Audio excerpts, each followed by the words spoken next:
First of all, every time we have a thought, we make a chemical. And if you have an unlimited thought, you will feel unlimited. And if you have a self-depreciating thought, you'll feel unworthy. And your brain instantaneously fires circuits that signal another part of the brain to release peptides or chemical messengers that signal hormonal centers. And when we get that arousal from the thought that we think, those thoughts sometimes weaken, the response weakens the physical body. So turns out that the emotions that are created from the thoughts are the signaling mechanisms of the body. Thoughts are the language of the brain, and feelings are the language of the body. And how we think and how we feel creates our state of being. So it turns out that the thoughts based in the stress hormones, based in survival, those are the thoughts that begin to push the genetic buttons that create disease. In other words, a person wakes up in the morning, and the brain is a record of the past. The first thing they do when they wake up in the morning is they start thinking about their problems. And those problems are memories that are etched in the brain that are connected to certain people, certain objects, certain things at certain times and places. So if you believe that your thoughts have something to do with your destiny, the moment you think about your problems, you're thinking in the past, right? Mm-hmm. Now, every one of those problems has an emotion associated with them because we've experienced them. So the moment you remember your problems, now you feel unhappy, now you feel anxious, now you feel fear. So the moment we feel those emotions, it takes a thought and a feeling, a memory or an image and an emotion, a stimulus and a response, and we start conditioning the body emotionally into the past. Now the body is so objective that it doesn't know the difference between the real life experience that's creating that emotion and the emotion that person's fabricating by thought alone. The body's believing it's in that environmental condition. So if the environment signals the gene, and that's the truth, and the end product of an experience in the environment is an emotion, we're signaling the same genes, and genes make proteins. And if you keep signaling the same genes, you start down-regulating the gene and make cheaper proteins, and the body begins to break down. Now, that's an unconscious process. So what goes along with that is the moment the person feels that emotion of unhappiness or whatever it is, the brain checks in with the body and says, yeah, you're feeling pretty miserable, you're suffering. And we tend to generate more thoughts equal to the feeling that we have. And so then we get caught in this loop of thinking and feeling. So if we can't think greater than how we feel, or feelings have become the means of thinking, then we're thinking in the past, right? And so we call that the familiar past. And then a person gets going in the day and they start thinking, oh, I got to see this person, I got to go to that meeting, I hate doing this. And now they get in their routine. And a habit is a redundant set of automatic, unconscious thoughts, behaviors, and emotions that's acquired through repetition. A habit is when you've done something so many times that the body now knows how to do it better than the mind. So now the person running through the same routine every single day is on autopilot, and their body's now dragging them into a predictable future based on what they did in the past, and they've lost their free will to a set of programs, right? So now you have the familiar past and you have the predictable future. Those are knowns.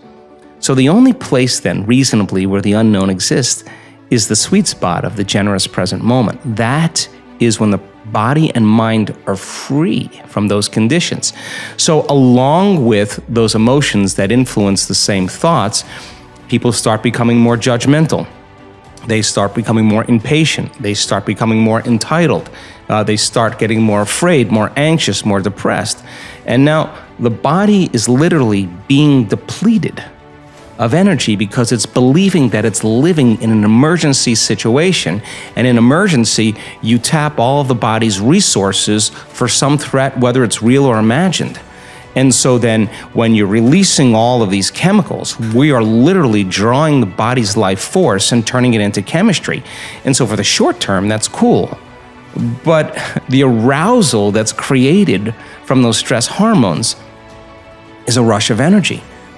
And so then people use the problems and the conditions in their life to reaffirm their conditioning or their addiction to that emotion.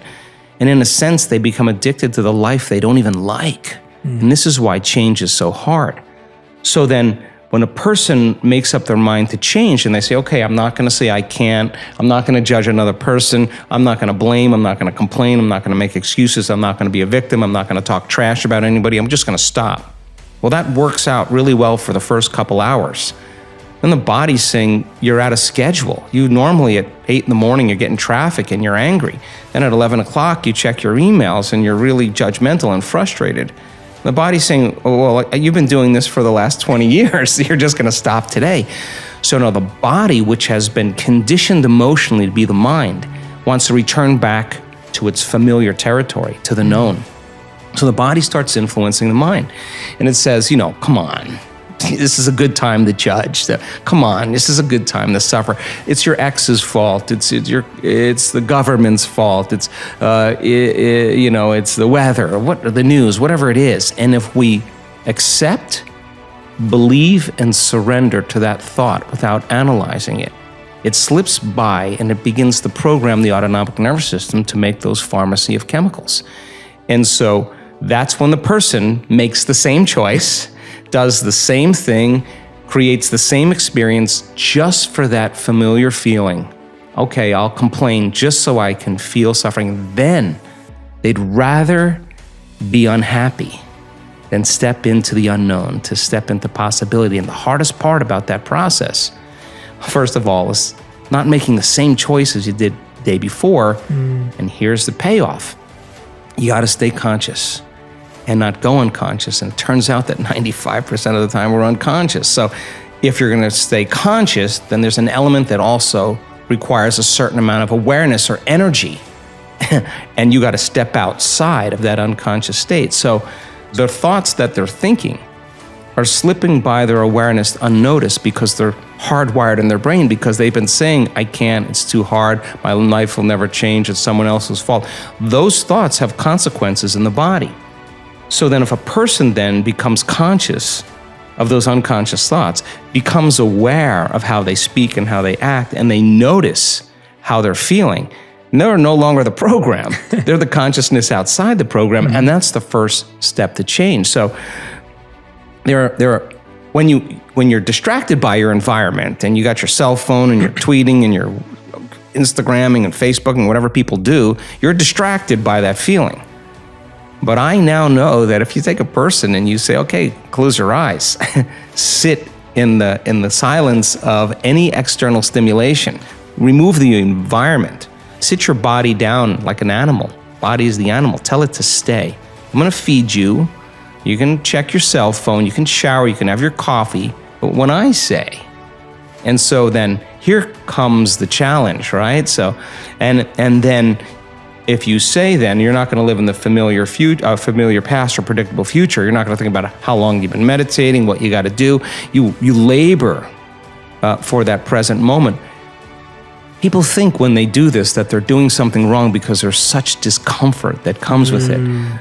But they're in the unknown. They're actually doing it right. People say, I think I'm meditating wrong. I always say, oh, no, you're doing it right. Because when you notice that your body wants to get up and check your cell phone or have a cup of coffee, and you become aware that it's on autopilot and wants to do that, and you say, come on over here, and you return it back to the present moment, you're executing a will now that's greater than the program. And if the person wants to just get angry while they're sitting there, there's an arousal, and they notice the body is amping up and revving up, and they settle it back down. Now they're telling the body it's no longer the mind, that they're the mind. Now, we've researched this, and it's tedious in the beginning at first because David is fighting Goliath. But if you keep practicing it, just like training an animal, sooner or later the body acquiesces. Sooner or later the body is trained to a new mind, and when that happens, there's a liberation of energy. The body goes from particle to wave, from matter to energy, and there goes that emotion, literally liberated from the body as energy. So the person who has the strong emotion to some circumstance in their life, and they're working on lowering the volume of that emotion, the more they lower the volume of that emotion, the more they're going to take their attention off that person and problem, and they're going to take their power back. There's going to be a break in their attention from that circumstance. And now they build their own field. And now there's energy to heal.